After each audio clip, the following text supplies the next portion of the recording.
නවරයේ ලියුමක් ආවා. දැන් මට මොකද ගන්න කියන්නේ? මේක කියව ගන්න කියලා. දැන් උඹට ලියුම මන්ද කියවන්න ඕනේ. දැන් මම ඔබේ ලේකම්ද උඹේ? මේක ඉංග්‍රීසියෙන් තියෙන්නේ. අන්න ඒකේ ප්‍රශ්නේ. දීපම් බලන්න.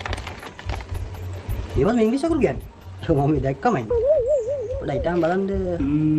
මොකද කරන්නේ? ඉංග්‍රීසි දන්නේත් නෑ. යන්නෙත් නෑ. හරි පට්ටුණා. මොනවද අයියෝගේ කියලා තියෙන්නේ?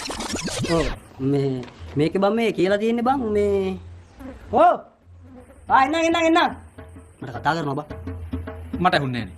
හොඳට කන් දීපන් හොඳට එන්න පොඩි ඉන්න හරි ගේන්න ඔය කතා කරනවා බඩු කරු කතා කරේ නෑනේ.